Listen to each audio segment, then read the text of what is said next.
Duterte na naman ang tutumbukin dito eh.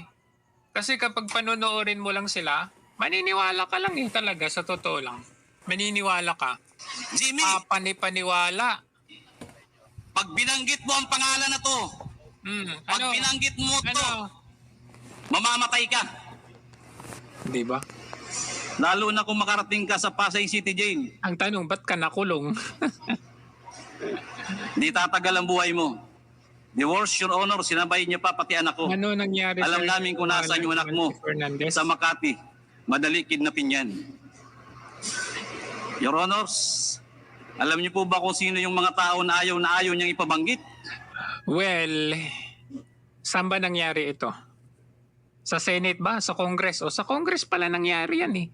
Sila din naman ang nag-contempt dito niyan. Noong araw, nung panahon ni Duterte, mamaya titignan natin yan. Na halos doon pa lang gusto Tapos ngayon, naniniwala sila sa kanya. O yun, kinain tayo na lang. Ganon. na ako si Pain bugbugin. Si Pulong. Si Mans. Ah, Si Michael Yang. I wish to express my intent to be part of the investigation. paano ako maniniwala sa inyo? Talagang nanahimik ang Pilipinas, hindi man 100%. Pero nanahimik ang Pilipinas nung panahon ni Duterte. Ngayon nagsipagbalikan. Tapos sasabihin nyo sila yung smuggler ng droga. Common sense.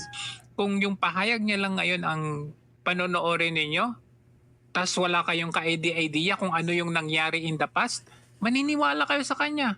Iisipin nyo, ay ganun pala si Duterte noon. Kaya pala, nagtataka ko, itong mga dati nating kasamahan na bumaliktad, na nandyan na ngayon sa mga bangag universe na yan, nagpapaniwala na sila kagad.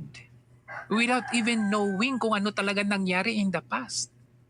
Tayo kasi, tinitignan muna natin ang anggulo ng yung both sides, kumbaga. Titignan muna natin bago tayo maniwala. Kasi kung hindi mo titignan, talagang maniniwala ka. Babaliktad yung utak mo. Kaya pala sila bumaliktad. Hindi na ako nagtaka kung bakit sila nandyan ngayon. Idinagdawit sina Congressman Pulong Duterte, Second Gentleman pa tayo, Attorney Mans Carpio at Michael Yang sa 6.8 billion pesos na shabu shipment noong 2018. Isiniwalat yan sa kamera ni dating Customs Intelligence Officer Jimmy Guban na nakatanggap din daw ng mga banta sa kanyang buhay dahil sa kaalaman niyang ito. Sabi pa ni Guban, may pinapadawit din daw sa kanya na isang politiko pero tinanggihan niya ito kaya siya nakulong. Wow! Talaga magugulat kayo sa malalaman ninyo later on na ito palang si Guban na isang sinungaling. Biruin ninyo dalawang house, lower house at saka upper house ang nag-contempt sa kanya. Kung dalawang house ang nag-contempt sa kanya, sala ibig sabihin nun. Nakatutok si Tina. Jimmy, pag binanggit mo ang pangalan na to, Oh, baka totohanan eh. pag binanggit mo to, mamamatay ka. Your Honors, Wow. alam niyo po ba kung sino yung mga tao na ayaw niyang ipabanggit? Na halos doon pa lang gusto na ako si Pain bugbugin. Si Pulong, Oh. si Mans, si Saka Michael Yang. Michael At ang Yang. sabi niya pa, mga kaibigan niya ni Bini, Antiporda, magkakasama yan, hindi mo ba iisang pamilya yan? Palagi yan sa Malacanang. Yan daw ang ibinanta sa dating Customs Intelligence Officer na si Jimmy Guban para manahimik sa kanyang nalalaman sa nasabat na shipment ng shabu noong 2018. Ito yung 6.8 billion pesos na shabu na naipuslit sa bansa sa loob ng ilang magnetic lifters. Ang sabi ni Ayan daw yung magnetic lifter. Mamaya makikita din base natin raw sa yan. mga intelligence report na kanilang Yan. nakalap, ang mga tunay na may-ari ng shipment ay sina Congressman at Presidential son, Paulo Duterte, Attorney Mans Carpio na asawa ni Vice President Sara Duterte, at dating Presidential Advisor ni dating Pangulong Duterte na si Michael Yang. Pero nang imbestigahan noon ng Kamara at Senado ang issue, katakot-takot na panggigipit at pagbabanta ang kanyang dinanas. Oh. Di lang pa Iba na ngayon Noong araw hindi ganyan yung kanilang linyada. Ngayon katakot-takot ng panggigipit. Pero noong araw hindi panggigipit yan. Taliwas na nangyayari ngayon. Talagang ngayon sinasabi natin ngayon na ginigipit tayo eh. Ang gobyernong ito ginigipit tayo ngayon. Taliwas noon, wala namang sinasabi yung mga mainstream media na ginigipit sila. In fact, kahit si Richard Gordon, naniniwala doon sa sinabi ni Duterte. Malalaman natin yan. Antabay lang kayo, tapusin lang natin ito. Para sa kanyang sarili, kundi pati sa kanyang anak. Alam namin kung nasaan yung anak mo sa Makati. Madali kidnapin yan. Kaya nang humarap na raw siya sa pagdinig Kung napanood nyo yung full privilege speech nitong gubang sinungalin na to, maniniwala kayo. Para siyang artista. The choice of words, paano niya i-deliver, paano niya i-suspense. Magaling. Magaling. Napabilib ako sa totoo lang. Habang pinapanood ko, ganun pala si Duterte. Tapos, teka na. Kailangan alamin natin. Alamin natin. Abay, malaman ko. Immediately makikita ko pala, sinungaling pala itong taong to. ibang tao ang kanyang itinuro.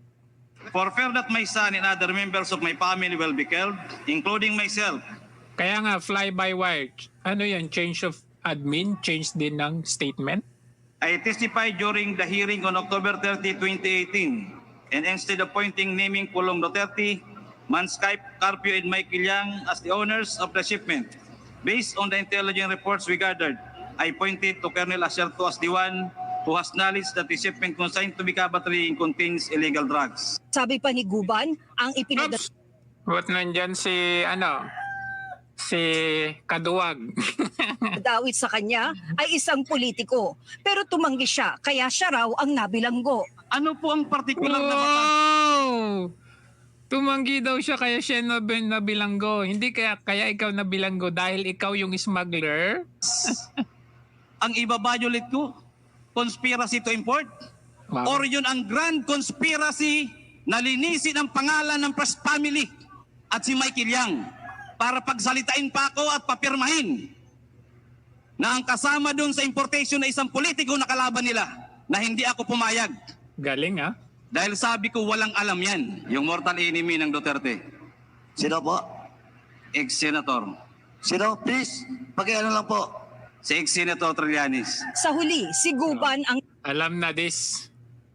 Trillanes eh. naipit, nakasuhan at nakulong. Ano ang meron? Ano ang At bakit meron? po ako ang dinidikdik hanggang sa Bucor? Nakarating ako na nanghuli lang po ako ng illegal na droga. Sinisika pa namin kunan ng reaksyon si Congressman Duterte at si Atty. Tingnan nyo talaga, ano. Talagang, eto nung panahon ni Duterte, napatunayan naman, kaya nga yan ay nakulong eh. Ngayon, merong intelligence na lumabas sa report ni former former NS Secretary ng National Defense ba yun? Si Professor Clarita Carlos. Nakita ang pangalang Michael Ma at Martin Araneta. Bakit hanggang ngayon hindi yun yung iniimbestigahan? Di ba? Halatado? Kasi ang involved doon ay yung mga Marcos. Pero ito, nakita ninyo nananahimik na to sa kulungan. Hinugot pa nila at nilagay nila para idiin si Duterte.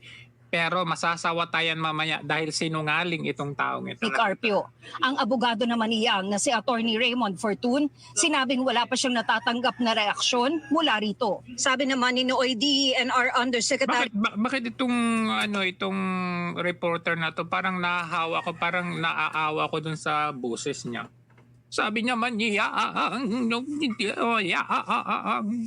Benny Antiporda, mga kasinungalingan ang sinasabi ni Guban na hindi raw niya kakilala. Hindi rin daw niya personal na kakilala sina Yang, Carpio at Congressman Duterte. Mula rito sa Bacolor, Pampanga, para sa GMA Integrated News, Tina Panganiban Perez, Nakatutok, 24. Nakatutok! Nahawa tuloy ako. Sige, ito na. Gusto nyo makita yung kasinungalingan nito. Saan kaya natin unahin? Marami akong video dito. Tingnan natin kasi itong nakita ko, ang una kong nakita, si PRRD, ipinag-utos niyang pa-aresto. Sa tingin ko, inisip ko, bakit niya pinag-utos ito na ipa-aresto? Bakit kaya? Yan ang alamin natin. Tingnan natin. Pinag-aralan ng mga eksperto ng Bureau of Equipment ng DPWH ang mga magnetic lifter na nakuha sa bodega sa Cavite na sinasabing pinagtaguan ng mahigit 6 na bilyong pisong shabu. May mga kakaiba silang nakita. Katakataka raw na may lead content ang mga lifter. Ang lead ay pwede raw Ito pa. Ito muna. Sana yun? Ayan, ito. Yung si Duterte mismo. Kasi guban pa na aresto ko. So right after the session, you arrest him. Bakit? Bakit may paparesto ko naman, tatay? Sabi ni Albayalde, what ground? Just arrest him. Bring him to the Just arrest him. NBI. Tawagan mo nga kung aresto na ba? Na-aresto na? Ayun na, tingnan mo yung dating, no, para siyang diktador. Ay, tawagan mo. Di ba may due process of law tayo? May due process yun, hindi mo pa basta pwedeng arestuhin eh, di ba? Pero kahit na ganyan yung sinasabi ni Duterte, sinasabi niya lang yan. Hindi naman ito kahit may utos si Duterte na arestuhin itong si Jimmy Guban, hindi inaresto. Kahit sa yung mga Senate, hindi nila inaresto. Bakit? Kasi wala pa namang warrant of arrest. So kailangan may proseso muna. Unlike yung ngayon, wala pang due process of law. Wala pang probable cause na naisampa sa korte. Anong ginawa nila sa tao? Wanted, pugante, tinanggal sa pagka-congressman, tinanggal sa pagka-bucor, ganon. Ganon yung administrasyon ngayon. Si Duterte, yung salita niya yung ganyan, hindi ibig sabihin na siya isang diktador o kailangan gawin mo ito, huwag mong sundin yung...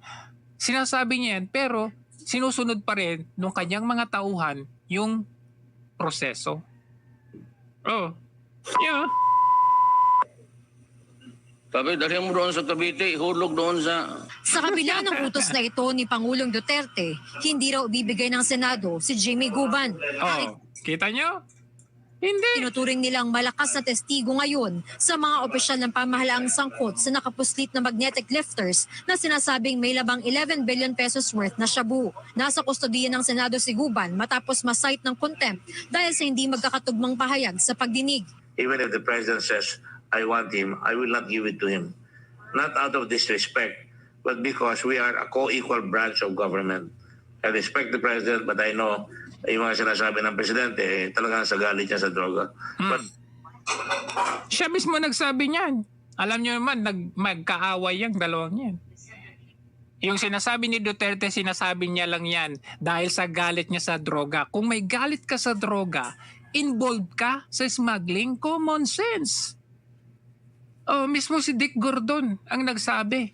Naintindihan ko siya dahil sa galit niya sa droga. Pero hindi ko siya susundin na arestuin siya kasi wala pa namang warrant of arrest. Doon pa lang, napakaklaro. But I cannot give him this man because he has no warrant of arrest. Abogado po si Presidente, alam niya pong wala pa akong warrant pa. Handa naman daw si Gordon i-turn over si Guban sa NBI sakaling magdesisyon ng DOJ na isailalim ito sa Witness Protection Program o WPP. Sabi ni DOJ Secretary Menardo Guevara, pinag-aaralan na nila ito. Nagkasundo daw sila ni Gordon na ilipat si Guban sa kustodiya ng NBI pagkatapos ng investigasyon ng Senado. Magsasagawa daw ang NBI ng malalimang investigasyon base sa natagpuan ng Senado. Nauna nang sinabi ni Guban na binayaran daw siya ng dating pulis na si Senior Superintendent Eduardo Asierto para kumuha ng mga consignee na tatanggap sa shipment ng mga magnetic lifter. Pero yung kwento niya ngayon iba. Meron daw nung siya ay na-contempt, may pumasok daw doon sa kanyang room, doon kung saan kinukulong yung mga na-contempt. May pumasok daw doon sa kanyang, dinuro-duro daw siya at sinabi, wag mong babanggitin yung 3 pangalan na yan. Wag mong babanggitin si Michael Yang, si Mans Carpio, si Pulong Duterte, kundi patay ka. Sabi daw nung pumasok sa kanyang room. Tapos nag-isip daw siya na kung hindi ko sila babanggitin, sino kayang babanggitin ko? So naisip daw niya yung kanyang kaibigan. Alam daw niya, matalik na naman daw niyang kaibigan si Asierto. So in replacement na hindi babanggitin yung tatlo, si Asierto na lang ang binanggit niya. O hindi ba? Hindi tugma yung noon. Yung noon, sabi niya, binayaran daw siya ni Asierto. So ngayon, ibang version. Ngayon, tinakot siya na huwag banggitin yung tatlo kaya si Asierto ang kanyang binanggit. Pero noong araw, ang banggit niya, dito, dito, dyan, sabi niya, binayaran daw siya ni Asierto. Dyan pa lang, dapat i-contempt ulit yan ngayon. Ay, hindi pala. Nakakulong pala siya. PDL pala siya ngayon. Iko-contempt mo pa, di double dead na yun.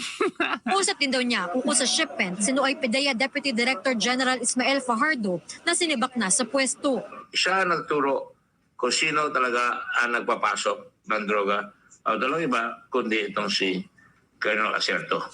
Pati yung mga participation nila Mr. Fajardo, papapatunayan rin ni Mr. Guban. Buo ang kaso with the x-rays, with what happened in Cavite. Sa partial report ng Blue Ribbon Committee. Sana naintindihan ninyo yung yung paglatag ko ng nung senaryo Dapat daw sampahan ng kasong Baka mamaya ako lang pala nakaintindi. sa Dangerous Drugs Act at Anti-Graft Act sina Asierto, Fajardo at iba pang dinadawit sa insidente.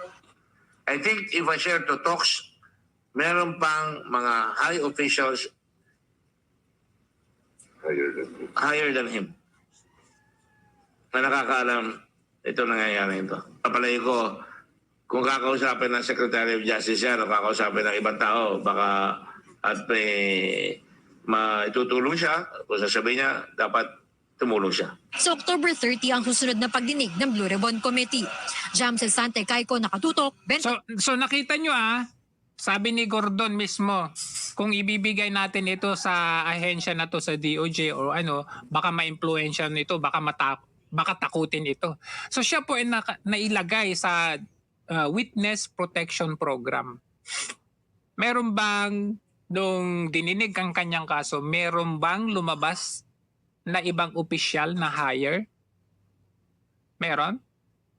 Wala. Nalagay siya sa, naka-protection na siya, protected na siya. Malayo siya doon sa sinasabing baka siya ay takutin o impluensyahan. O eto pa, tignan natin, mas malinaw na eksplanasyon ng kasinungalingan nitong si Pinag-aralan ng mga Guban. eksperto ng Bureau of Equipment ng DPWH ang mga magnetic lifter na nakuha sa bodega sa Cavite na sinasabing pinagtaguan ng mahigit 6 na bilyong pisong shabu. May mga kakaiba silang nakita. Katakataka raw na may lead content ang mga lifter. Ang lead ay pwede raw makagulo sa kakayahan ng X-ray equipment. At meron pang asbestos na proteksyon naman daw sa init. With such larger design, it's not fit for purpose to use as a lifting equipment. It's doomed to fail. Nang marinig ni Bureau of Customs Commissioner Isidro La Peña ang testimonyang yan sa pagdinig ng Kamara kanina, biglang nagbago ang dating pag-iit niya na walang lamang droga ang mga magnetic lifter. As an investigator also before, I would like to I will tend to believe that indeed may laman yan, sir. Especially with the testimony of the DPWH. Sa pag-amin ni Commissioner La Peña, isa lang ang ibig sabihin nito. May nakalusot sa customs na tinatayang mahigit 6 na bilyong pisong shabu. Posibleng may kapabayaan daw ang ilang X-ray personnel ng customs. Pero sabi naman ng ilang kongresista, may kuntsabahan kaya nakalusot ang droga. Talagang may nakalusot nga. But of course, it was a very sophisticated way of shipment ng mga drug syndicate. Nakapasok doon yung kutsabahan. Simply because there are financial considerations. I cannot think of any other considerations. Sa unang pagkakataon din, nakaharap nila Peña si Customs Deputy Collector Attorney Maria Lourdes Mangawang. Sinisisi ni Mangawang ang umano'y kapabayaan nila Peña kaya nakalusot ang shabong itinago sa mga magnetic lifter. Pero ang nagkabanggaan ay si Mangawang at ilang kongresista na kinwestiyon ang kanyang kredibilidad. Baka may galit lang daw ito kay La Peña dahil sa loob ng 1 taon, 5 beses na siyang na-reassign. I was asked here to become a resource speaker and why I feel that I am being prosecuted as if I am the one who is responded. Para bang galit kayo na naimbita kayo rito. Her credibility remains questionable since an improper motive exists on her part which makes her testimony untrustworthy and or unreliable. Pinangatawanan ni Mangawang na nalusutan ng shabu shipment ang customs sa pamumuno nila Peña. Ipinakita niya sa mga kongresista ang mga una niyang inilabas na X-ray images na nagpapatunay daw na may lamang shabu ang shipment ng 4 na magnetic lifters. May iba't ibang kulay daw na lumabas sa images. Indikasyon na meron itong ibang laman. Pero ang nangyari, walang physical inspection sa shipment. Basta na lang ito nirelease at natagpuan sa isang bodega sa Cavite na bukas na at wala ng laman. Naging hepe ng X-ray Division si Mangawang mula 2007 hanggang 2013. As a seasoned investigator, I was chief investigator ho in NAIA. On the basis of my other experience, ang sinasabi ko, shabu ho ang laman niya. Pero giit ng mga X-ray inspector at technician ng customs na tumingin sa shipment ng mga magnetic lifter, wala silang nakitang laman. Based on sa image analysis mo, wala ka naman nakita, hindi na kailangang SOP yun na pabubuksan mo. Ang tanong ni Congressman Acop kay Mangawang, paano niya nasabing may laman ang mga magnetic lifter? Base lang sa kulay ng mga X-ray images. Tingnan niyo yung portion na hollow. Meron ho ba kayong nakikita? Bakit mo kami tinatalikuran, Madam Resource Person? I'm sorry po, ine-explain ko lang po sa publiko. You explain it to us, not to the public. Kasunod niyan, ipinag-utos naman ni Pangulong Duterte ang pag-aresto sa dating Customs Intelligence Officer na si Jimmy Guban dahil umano sa pagkakasangkot niya sa smuggling ng illegal na droga. Ayon sa Pangulo, gumamit pa umano si Guban ng mga peking ID para i-facilitate ang pagpasok ng kontrabando sa bansa. Si Guban ang sinasabing nangontrata sa consignee na SMYD Trading para tanggapin ang 4 na magnetic lifter na pinagtaguan daw ng 1 toneladang shabu. Nadiskubre ang mga lifter sa Cavite nung nakarang buwan, pero walang lamang kontrabando. Right after the session, you arrest him. Sabi ni Albayalde, what ground?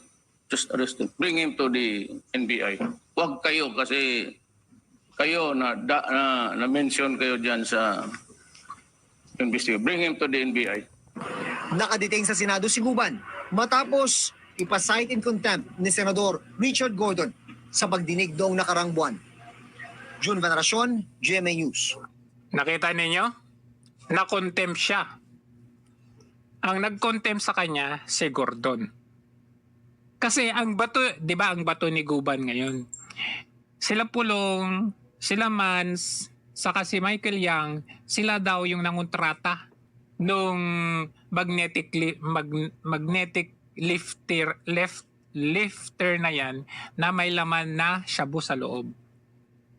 Pero, bakit itong si Guban ang na-cite in contempt during that time? So ang tanong, sila Pulong ba o itong si Guban talaga?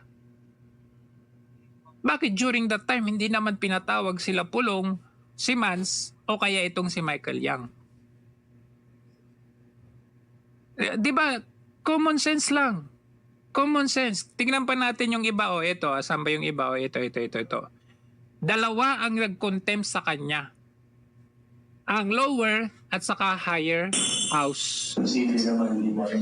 Matapos ma-cite in contempt sa Senado noong September 11, na-cite in contempt naman ngayon sa Kamara si dating Bureau of Customs Intelligence Officer Jimmy Guban dahil sa pagsisinungaling nito sa pagdinig, kaugnay ng pinaniniwalaang nakalusot na 6.8 billion pesos na shabu sa bansa. May sinasabi ba ng mainstream media that time na ginigipit itong si Jimmy Guban? Wala. Mismong Kongreso, Senado ang nag-contempt sa kanya. Walang panggigipit na sinasabi. Bakit ngayon ang linyada ng mga media ginigipit na siya? Mr. Guban, he violated letter E of Section 11 of the Rules of the House. And if I may read, it is the acting in a disrespectful manner towards any member of the committee or any misbehavior in the presence of the committee. Si Guban bunangontra. These are the same congressman na nagdinig kay Guban noong araw. The same congressman na mga congressman hanggang ngayon. Alam nyo naman, hanggang siguro sa ubusin nila yung term limit nila, nandyan pa rin sila. So the same team ng congressman, ayan si Acop, Ayan sila barbers, sila din yan, duminig that time. Sila ang nag-contempt during that time. Ngayon, obserbahan ninyo kung ano ang timpla ng the same people during Duterte's time sa ngayon. Kasi kung nakita ninyo noong araw kinontempt nila tapos ngayon pinapaniwalaan nila yung sinasabi nitong si Guban, isa lang ang ibig sabihin yan. I-comment din nyo. Ata sa consignee na SMYD Trading para tanggapin ang 4 na magnetic lifter na pinagtaguan daw ng 1 toneladang shabu. Nadiskubre ang mga lifter sa Cavite noong nakaraang buwan pero walang lamang kontrabando. Ikaw ang naghanap ng consignee for hire. Apo, Your Honor.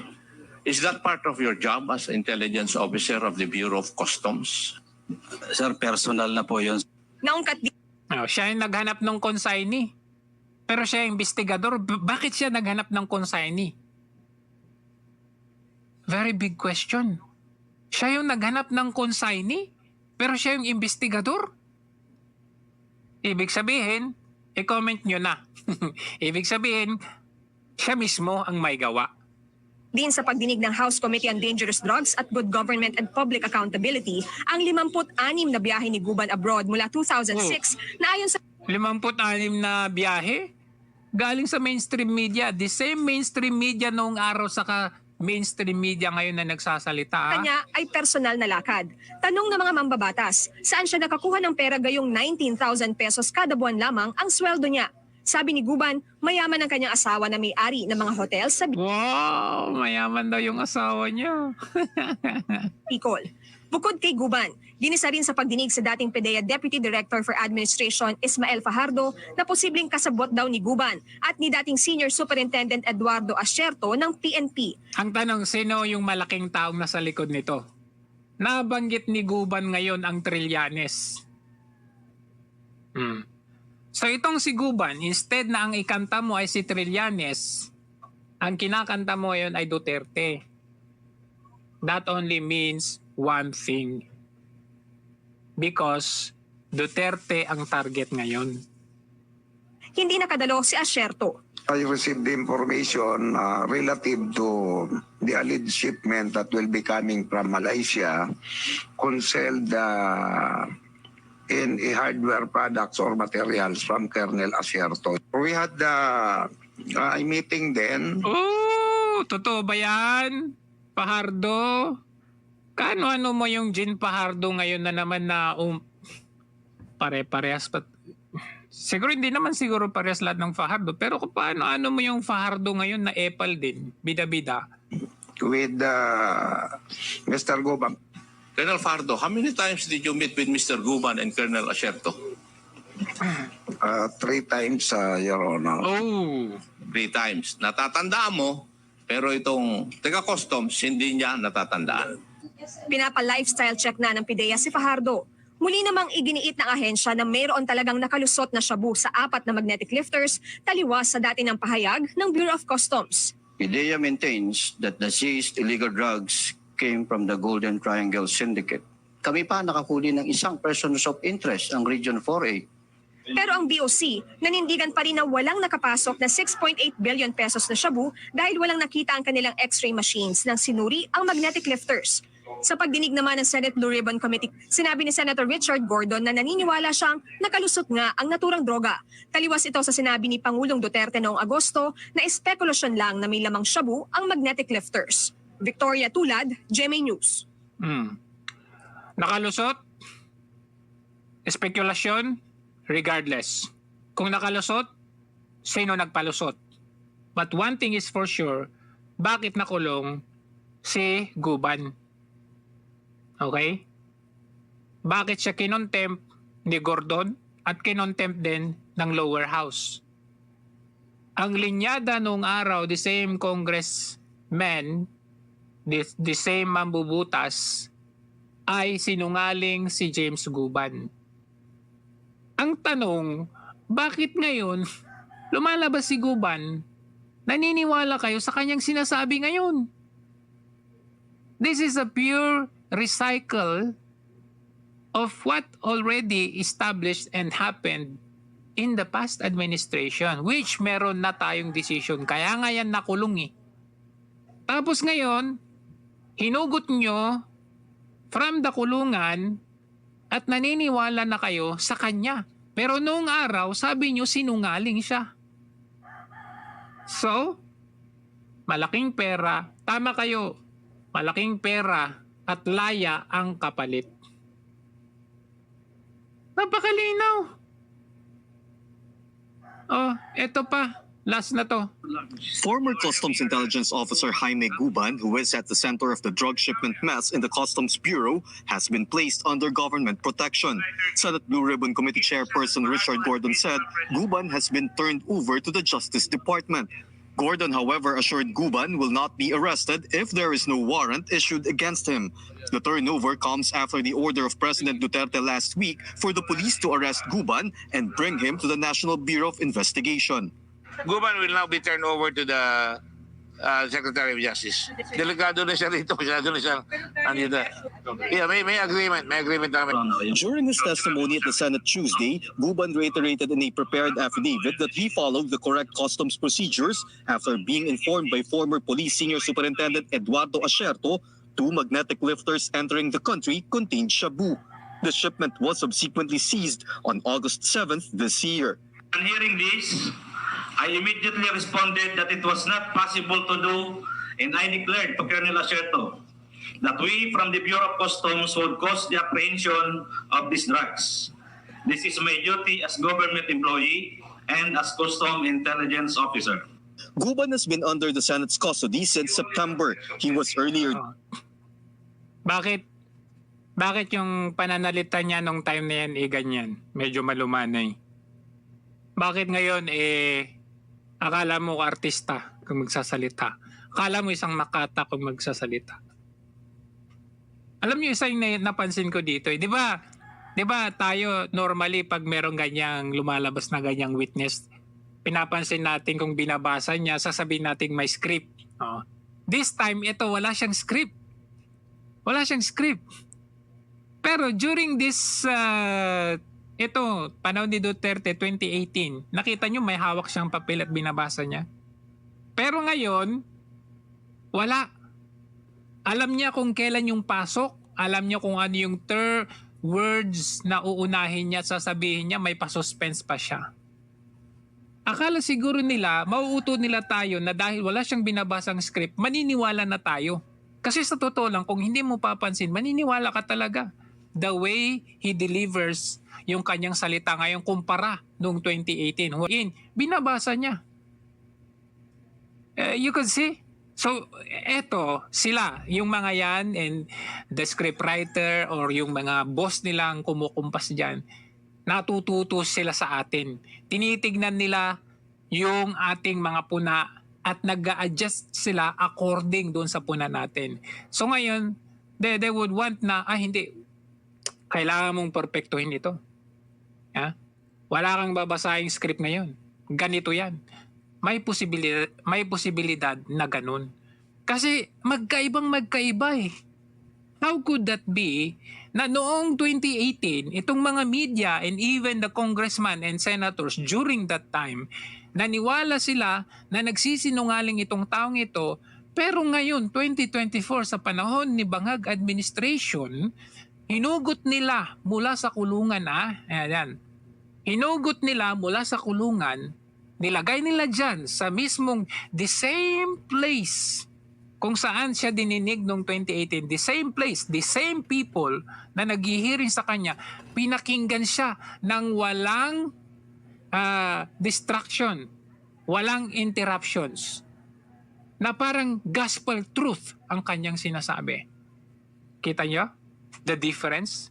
Diyan pa lang halata na namin ang style at game plan ninyo ngayon. Bakit hindi nyo na lang sagutin yung hair follicle test? Ayun lang naman eh.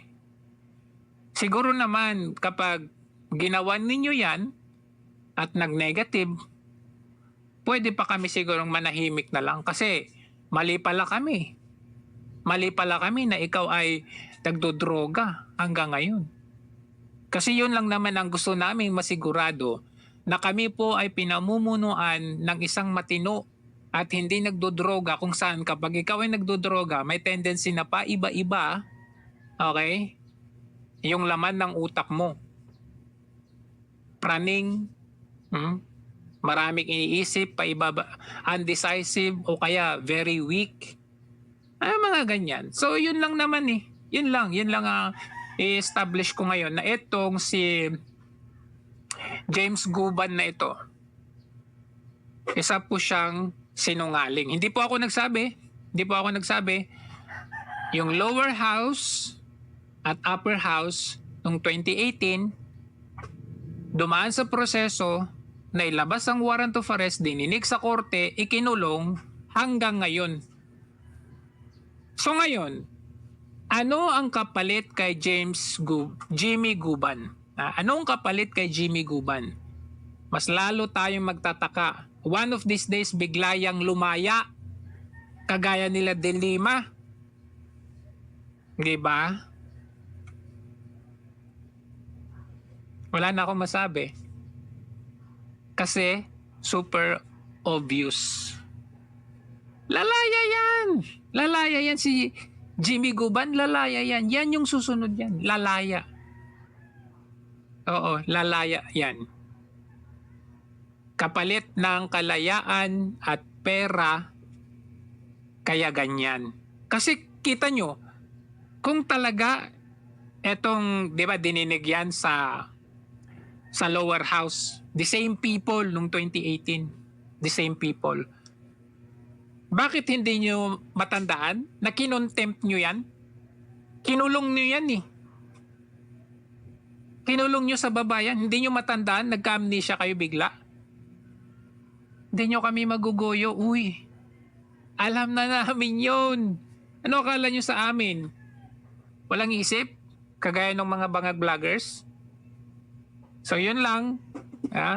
Ayan, ikalat natin to. Itong kasinungalingan ni Jimmy Guban na ito.